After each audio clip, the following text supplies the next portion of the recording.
Boa noite, irmãos. Boa noite. A graça e paz. Amém. Peço que abram a Santa Escritura comigo em Colossenses, no capítulo 4.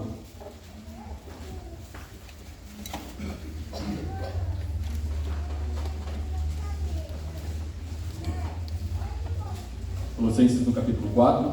Eu farei a leitura dos versos de número 2 ao verso de número 6 e peço que os irmãos acompanhem atentamente.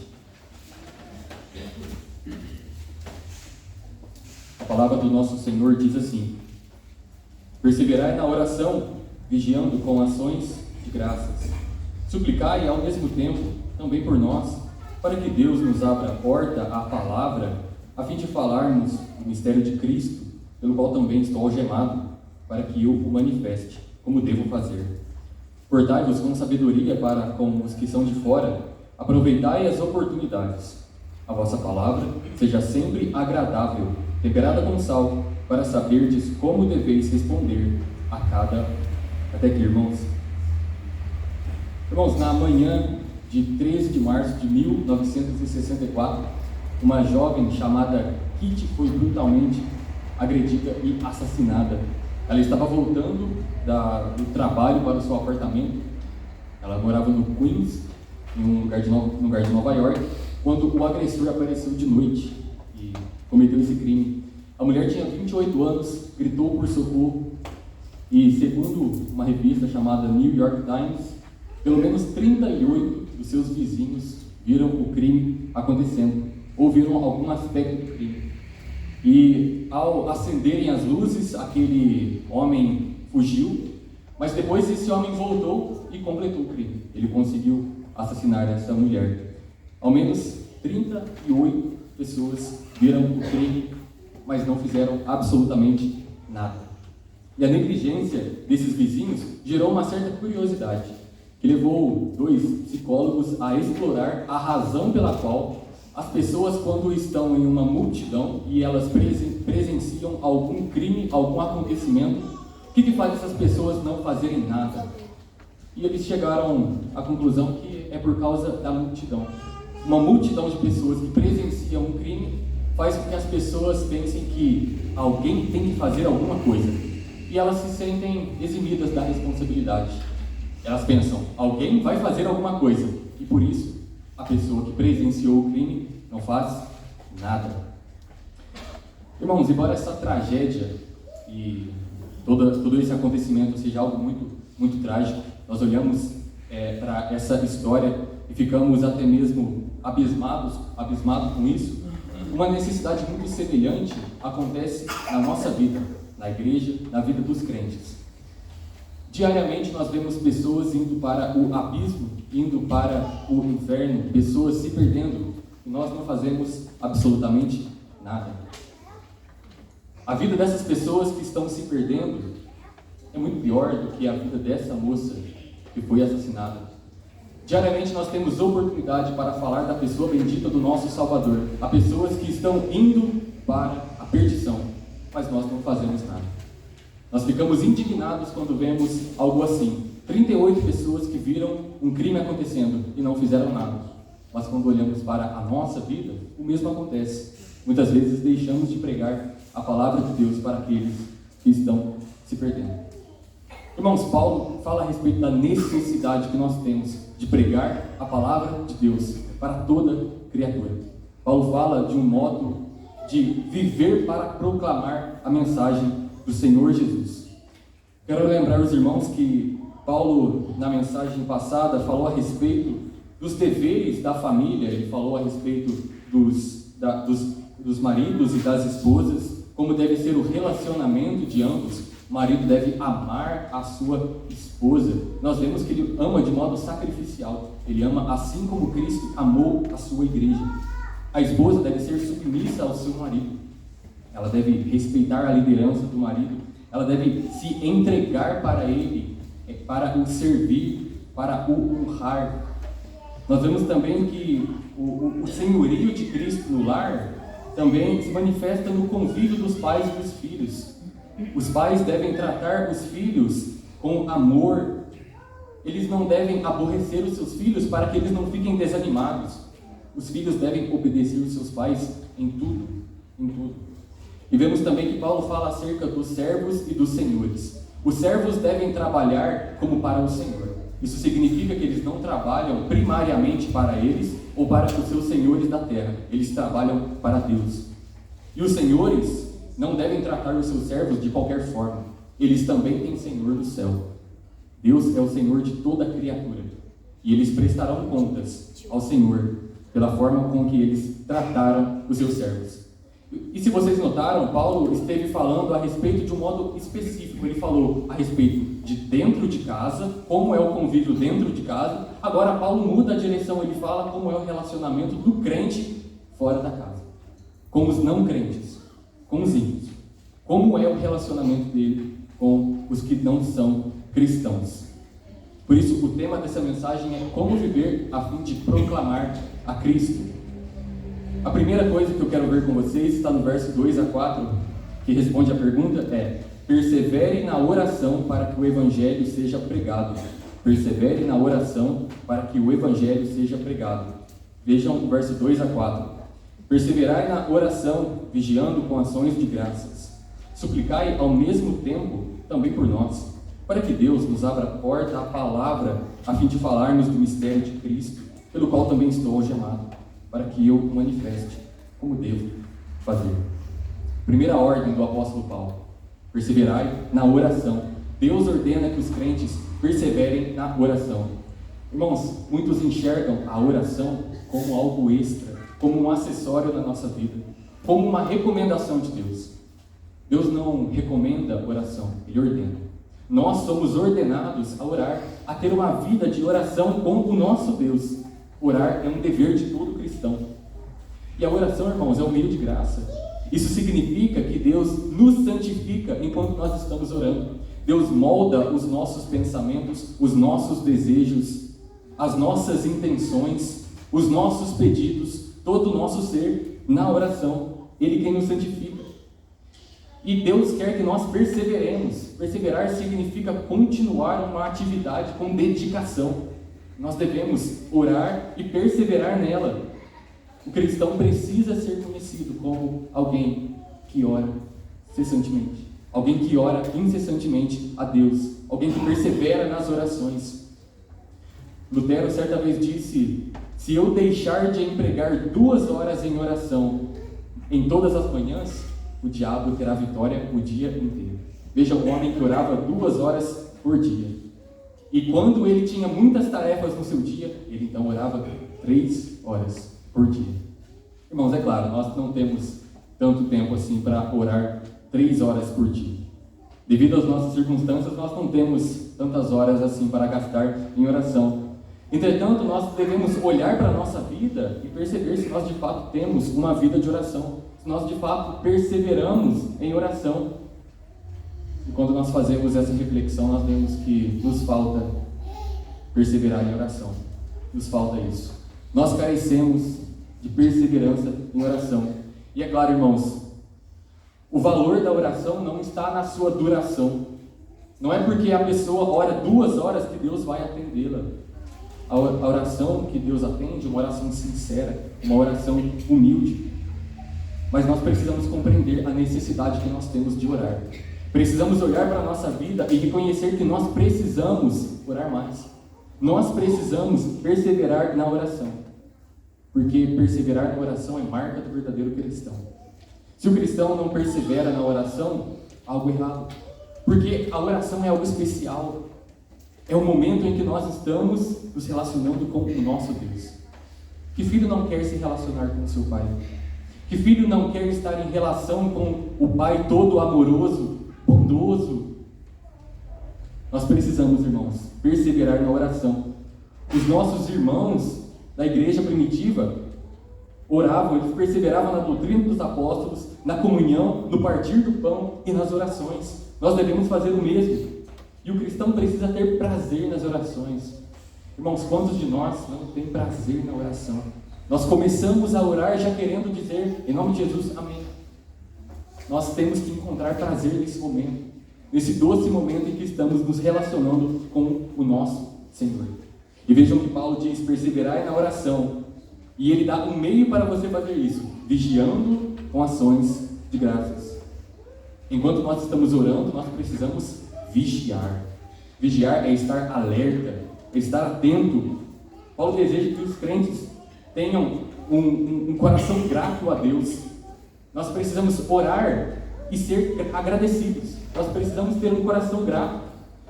Nós nunca podemos, irmãos, desassociar a ação de graças da oração. A oração sempre vem acompanhada de um coração que reconhece as bondosas misericórdias do Senhor. Os homens e mulheres devem orar, sempre estando alertas, fazendo a vontade de Deus. Nós precisamos vigiar, assim como o sentinela que, suspeitando da aproximação de um inimigo, vigia. O sentinela está sempre alerta, vigiando. Enquanto nós estamos em oração, precisamos estar assim também, prontos, alertas, vigiando com ações de graças. E o apóstolo no verso 3 fala a respeito sobre o que os crentes devem orar. E agora ele faz pedidos bem pessoais. Vejam que no verso 3 ele começa a suplicar e ao mesmo tempo também por nós. Olha, Paulo pede não somente por ele, mas por aqueles que estavam juntamente com ele. Lembrem-se, irmãos, Paulo estava preso e havia outros irmãos que estavam presos com ele. Mas o interessante é que o propósito do pedido de Paulo é gradativo, vai crescendo. Ele pede por 3 coisas. Primeiro, Paulo pede por uma oportunidade para pregar. Veja, suplicar e ao mesmo tempo também por nós, para que Deus nos abra a porta à palavra. Irmãos, Paulo entende que Deus é soberano sobre todas as coisas. Que Deus controla tudo o que acontece. Paulo entende que ele está preso e que ele não pode sair daquela cela, daquele lugar onde ele se encontra. E ele pede para que Deus abra a porta à palavra. Paulo entende que é por meio da oração que Deus move as coisas. Deus escuta as orações dos seus filhos. E ainda que Deus seja soberano sobre toda a criação, a oração é um dever. Uma coisa não anula a outra. Deus é soberano e nós devemos orar. São 2 verdades que caminham juntas. Nós não torcemos a vontade de Deus. Nós não fazemos Deus o nosso capacho. Deus ainda permanece soberano, justo. Ele faz o que Ele quer, mas Ele atende os nossos pedidos. E Paulo deseja que Deus dê a ele uma oportunidade para pregar. Por quê? Porque ele estava preso. Porque ele estava preso. E o segundo propósito de Paulo continua, a fim de falarmos do mistério de Cristo. Paulo quer que Deus abra uma porta para que ele pregue o Evangelho. O anseio de Paulo é que Cristo apareça, que Cristo seja pregado a toda a criatura. Ele quer que os homens conheçam o Senhor dos Senhores. Paulo quer que as pessoas conheçam aquele que o salvou, aquele que tirou as escamas dos seus olhos, aquele que um dia o chamou das trevas para a sua maravilhosa luz. E Paulo entende que ele estava preso justamente porque ele pregou a palavra. Veja que coisa, Paulo está preso porque ele pregou a palavra, mas ainda anseia em continuar pregando a palavra. Porque Paulo entende que esse é o propósito da nossa vida. Ele entende que é para isso que nós fomos salvos. Nós fomos salvos para pregar a palavra do Senhor. E o anúncio do Evangelho causa perseguição. O anúncio do Evangelho traz dificuldades para aquele que prega. E Paulo conclui os seus pedidos. Verso 4. Para que eu o manifeste como devo fazer. O propósito final das orações de Paulo é que Cristo seja manifestado. Que Cristo apareça. Que os homens vejam Cristo. É isso que Paulo deseja. Paulo reconhece o dever que ele tem de pregar o Evangelho. Ele diz, olha, como eu devo fazer. Na carta aos Coríntios, Paulo diz, ai de mim se eu não pregar o Evangelho. Paulo reconhece que ele precisa pregar o Evangelho. Não é somente um benefício para Paulo, não é somente uma honra para Paulo, mas é também uma obrigação. Irmãos, isso não é diferente para nós. Todos nós temos o dever de pregar a palavra do Senhor. Nós temos que ter a consciência de que nós vivemos, nós fomos salvos por Deus para pregar a sua gloriosa palavra. Nosso propósito é fazer Deus conhecido em Cristo Jesus. Paulo não orou para que ele saísse da prisão. Paulo não orou para que as suas circunstâncias o favorecessem, mas ele queria que tudo convergisse para Cristo. Ele queria que todas as coisas convergissem para que os homens conhecessem mais do nosso Senhor Jesus. E, irmãos, a nossa oração não deve ser como a de Paulo. Paulo estava preso e ele queria uma oportunidade para pregar. A nossa oração não deve ser essa. A nossa oração deve ser que Deus abra os nossos olhos para as oportunidades que Ele já nos dá. Irmãos, Deus já nos dá oportunidades todos os dias. Deus nos dá a oportunidade de pregar o Evangelho todos os dias. Nós não precisamos pedir a Deus: Senhor, me dê uma oportunidade para pregar. Não, Ele faz isso todos os dias. Todos os dias nós temos contato com pessoas que não são cristãs. Todos os dias nós temos oportunidade para falar de Cristo. Por isso não precisamos orar: Deus, me dê uma oportunidade. Não, Ele já dá. O que é que nós precisamos pedir? Deus, abra os meus olhos para que eu enxergue as oportunidades que o Senhor me dá. As nossas orações, irmãos, revelam aquilo que está no nosso coração. Se nós oramos somente por coisas materiais, é porque o nosso coração está nas coisas materiais. Se nós oramos somente por uma determinada coisa, é porque o nosso coração está ali. Se nós não oramos para o avanço do reino, se nós não oramos em favor da igreja bendita do nosso Senhor, se nós não oramos para que nós preguemos mais a palavra do Senhor, nós sabemos onde o nosso coração está. Está muito arraigado nas coisas deste mundo.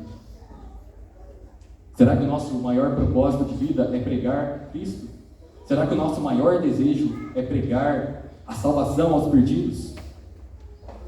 Irmãos, um pastor certa vez disse em um de seus livros que a igreja não precisa de novos métodos, novas formas para atrair as pessoas, de novas organizações. O que a igreja precisa é de pessoas de coração. É porque Deus não despeja sua graça sobre métodos. Deus não despeja sua graça sobre organizações, mas sobre pessoas, sobre crentes que buscam perseverantemente Cristo em oração. Mas orar requer profundidade e foco, e é algo que nós perdemos. Irmãos, a nossa geração perdeu a capacidade de orar. A tecnologia fez com que nós nos afundássemos em ansiedade, nos fez ficar tão ansiosos, querendo as coisas tão rápido, nós não conseguimos mais ter foco para orar. O mau uso da tecnologia nos deixou assim. O celular, as redes sociais, o computador, nos faz querer tudo, querer as coisas rápido, de forma rápida. Nós não temos mais desejo, nós não temos mais foco para orar. Essas coisas nos distraem, promovem em nós um coração ansioso, um coração que quer tudo na hora, imediatamente. Por isso não é difícil nós encontrarmos um crente que não consegue orar por mais de 10 minutos por dia. Esse é o nosso estado. Nós oramos por falta de concentração, foco e desejo. Nós temos pouco desejo para orar. E para que tenhamos uma vida de oração, irmãos, nós precisamos deixar essas coisas de lado. Todas essas coisas são boas, são lícitas. Se usadas de maneira correta, são lícitas. São uma bênção para nós, um instrumento de Deus para abençoarmos a vida de outras pessoas. Mas quando isso toma conta da nossa vida, do nosso coração, é porque o nosso coração está nessas coisas. Nós precisamos deixar essas coisas de lado para que tenhamos uma vida de oração. O nosso coração não pode ser cativo da tecnologia, mas precisa ser cativo de Cristo. Olhe para a sua vida, meu irmão, minha irmã. Você possui dificuldades para orar? Você possui dificuldades para se concentrar e colocar o seu coração em oração no Senhor? Talvez você precise deixar a tecnologia de lado, ou qualquer que seja a coisa que capture o seu coração, te deixando ansioso, ansiosa, fazendo com que você não se concentre. Deixe essas coisas de lado, para perseverar em oração, para que o Evangelho seja pregado. Nós não podemos orar com o coração dividido. Não podemos orar pensando no que vamos fazer amanhã. Não podemos orar pensando no que eu fiz ontem. Precisamos estar aqui em oração, com o coração no Senhor. Irmãos, a primeira coisa, como viver a fim de proclamar a Cristo? A primeira coisa é perseverar na oração, para que o Evangelho seja pregado. A segunda coisa, que responde à pergunta, é: porte-se com sabedoria para com os não cristãos. Porte-se com sabedoria para com os não cristãos. Vejam o versos 5 e 6. Portai-vos com sabedoria para com os que são de fora, aproveitai as oportunidades. A vossa palavra seja sempre agradável, temperada com sal, para saberdes como deveis responder a cada um. Mas é interessante porque Paulo usa a mesma palavra para se portar em Colossenses, no capítulo 2, no verso 6, quando ele diz: olha, como vocês receberam Cristo Jesus, o Senhor, assim andai nele. É a mesma palavra. Ou seja, o cristão deve andar, viver, se portar, ter uma conduta permeada com a sabedoria de Deus. Porém, Paulo é muito específico. Ele não quer que, de modo geral, ele não está falando de modo geral, para que a vida do cristão seja permeada com a sabedoria de Deus. Mas ele está falando especificamente para com os que são de fora. Ou seja, o alvo de Paulo é para com os que não conhecem a Cristo. O alvo dele, o objetivo dele, é que os crentes tenham um bom relacionamento para com os não cristãos. Portar-se com sabedoria, irmão, significa agir de acordo com a palavra de Deus. Significa viver de modo digno do Evangelho. Isso porque o cristão não pode viver de modo isolado. Ele não pode viver com medo das pessoas, viver no seu campo. O cristão é colocado no mundo para se relacionar com as outras pessoas. Por isso, a nossa vida não é somente isso aqui, que nós experimentamos agora. A nossa vida também é como os não cristãos. E é nosso dever pregar a palavra para eles e testemunhar de Cristo com a nossa vida. Paulo quer que os crentes testemunhem acerca de Cristo para os não cristãos. O cristão não deve viver neste mundo com medo, isolado, não deve. Um dos nossos grandes problemas, irmãos, quando pensamos em vida cristã, é que nós pensamos nisso aqui. Vida cristã não é somente isso aqui. Vida cristã é o que nós temos quando chegamos em casa, quando vamos ao trabalho, quando vamos ao mercado, quando fazemos qualquer outra coisa. Isso é vida cristã. Vida cristã é toda a nossa vida, não somente a vida com a igreja, com o corpo de Cristo. Por isso, irmãos, nós não podemos ficar presos aqui. Nós devemos sair, pregar o Evangelho a toda criatura. Mas é claro, não devemos faltar aos cultos. Devemos vir ainda à escola dominical. Mas a nossa semana deve ser voltada para Deus, para pregar a palavra àqueles que não conhecem o nosso Senhor. Deus deseja que todos os nossos atos contribuam para o avanço do Evangelho, para que Cristo seja conhecido. A nossa conduta deve ser assim, para que os ímpios vejam as nossas boas obras e glorifiquem a Deus que está no céu. E veja que é interessante porque Paulo diz: portai-vos com sabedoria para com os que são de fora. E ele diz: aproveitai as oportunidades. Irmãos, isso é uma coisa que a gente não faz. Aproveitar as oportunidades que Deus nos dá. É por isso que a gente precisa orar para que Deus abra os nossos olhos, para que a gente aproveite as oportunidades. As oportunidades batem a nossa porta todos os dias, e nós a perdemos. Nós devemos usar o nosso tempo ao máximo, aproveitar ao máximo as oportunidades que o nosso Deus dá. Aproveitar ao máximo para falar de Cristo, para apresentar as boas novas, para falar da pessoa bendita do nosso Rei. E Paulo termina dizendo: olha, a vossa palavra seja sempre agradável. Tudo que sai da boca do cristão deve ser agradável, deve ser para edificação. Uma fonte doce, irmãos, não pode jorrar algo que é amargo. A boca do cristão é santificada por Deus, deve jorrar aquilo que é doce. A palavra do cristão é agradável tanto para como cristãos, quanto para os que não são cristãos. E é interessante porque a palavra agradável que Paulo usa, literalmente é a palavra graça. É como se ele dissesse: a vossa palavra seja sempre com graça. Em Efésios capítulo 4, verso 29, Paulo diz assim: não saia da vossa boca nenhuma palavra torpe, e sim unicamente a que for boa para edificação, conforme a necessidade, e assim transmita graça aos que ouvem. Irmãos, o que sai da nossa boca deve transmitir graça para o próximo. E não somente para com os nossos irmãos, para com aqueles que também não são cristãos. Paulo diz que a palavra deve ser agradável, temperada com sal.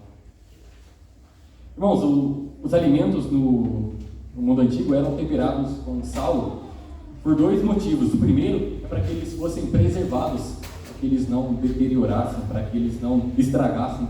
E o segundo motivo era para dar sabor. Jesus usou essa imagem do sal e ele aplicou aos seus discípulos falando: vós sois o sal da terra. E Paulo usa essa mesma imagem, mas nós não sabemos o que Paulo está querendo dizer com a palavra seja temperada com sal. Talvez ele esteja pensando que a nossa palavra deve ser graciosa para com o mundo, de forma que a corrupção seja reduzida. Ou talvez Paulo esteja pensando que a nossa palavra deve ser salgada, deve ser boa para o próximo. Porque é o que acontece quando nós colocamos sal na carne? Ela fica boa para se comer. Ou talvez Paulo queira as duas coisas. Ele quer que nós falemos com graça para que a corrupção do mundo, a corrupção do pecado reduza e as pessoas recebam a palavra do Senhor com graça e misericórdia. Irmãos, quando a nossa palavra é agradável, temperada com sal, nós falamos a verdade com amor. Nós falamos a verdade com sabedoria. Não falamos de modo impróprio, não falamos palavras torpes, não usamos palavras de baixo calão, não usamos as nossas palavras como armas para ferir o nosso próximo. Pelo contrário, tudo que nós falamos deve ser para abençoar o nosso próximo. Qual que é o propósito disso? Qual o propósito da nossa palavra ser sempre agradável, temperada com sal? Paulo termina dizendo: para saberdes como deveis responder a cada um.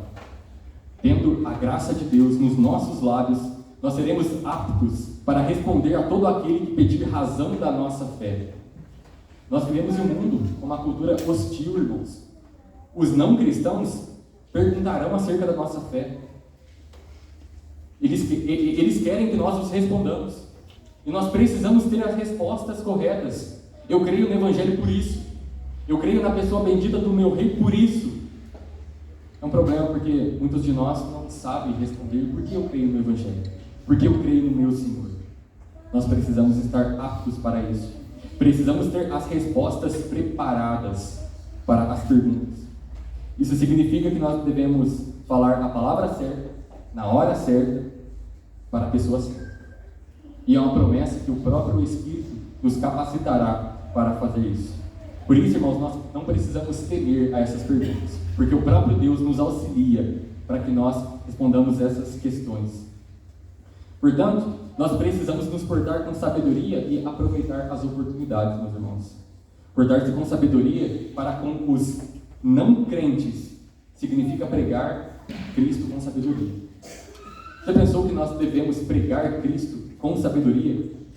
É necessário ter sabedoria para pregar, porque sabedoria significa aplicar os princípios bíblicos a todas as situações.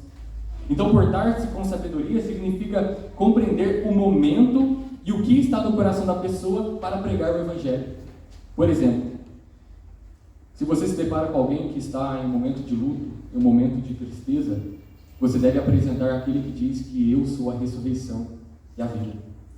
Se você se encontra com alguém que está desamparado e solitário, você deve apresentar aquele que diz eu sou o bom pastor, que dá a vida pelas ovelhas. Em momentos em que a pessoa se encontra em trevas e sem esperança, você deve apresentar aquele que diz eu sou a luz do mundo.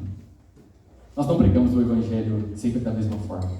Sabe, não existe uma fórmula mágica para pregar o Evangelho. Devemos ter sabedoria para isso.